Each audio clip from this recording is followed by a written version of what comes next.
Do I enter every space with a robotic cat? Heck no.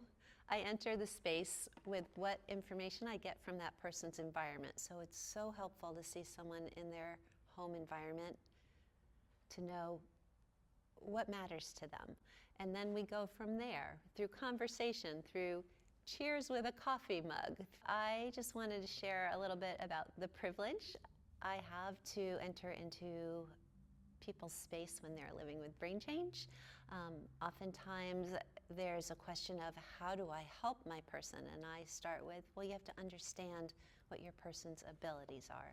So I base my practice on Teepa Snow's positive approach to care, where we look at person's abilities and variable brain states throughout the day.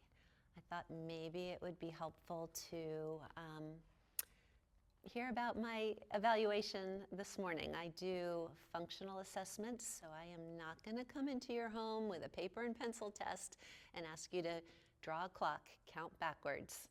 But we might share a cup of coffee together. I'm going to find out what your interests are, what your values, your beliefs are. Some of that's informed by the family often, and so if I have that information up front, then I will go in with purposeful activities to find out what you can do, what your ability to communicate and express yourself is, where you might need some help, what your memory is, how open are you to friendly strangers coming into your space. So this morning I went and met with a lovely person who all I knew was that she liked birds. So I entered in with a magazine thinking, we could look at the magazine. That was not where she was at. I noticed a cat in the environment that she remembered she had a cat, but she wasn't really interacting with a cat. So I went and I got a prop, which is a robotic cat. I never introduced them as real, but I gave her the cat and I gave her a brush because I wanted to see how she was doing with her skills using utensils, using hairbrushes.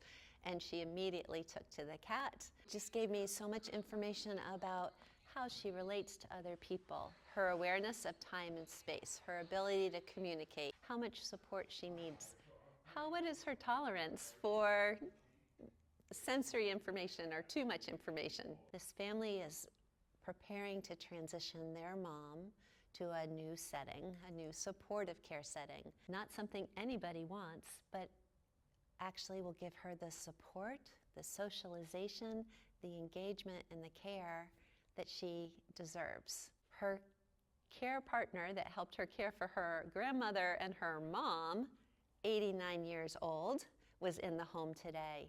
Guess who gave me the most information about this person? Ella, the care partner. And in talking with her, I am able to then have her help those new to the privilege of caring for her know what's important, know how to assist her with things like bathing or intimate care tasks that you usually do on your own and you don't want anyone to help you. So getting that informed experiential wisdom from a care partner is so valuable. So what do I do with our functional assessments? We get to know the person. We get to recognize their ability. We get to help people understand ways to support them based on where they're at in their progression or where they're at in their abilities. And that makes all the difference.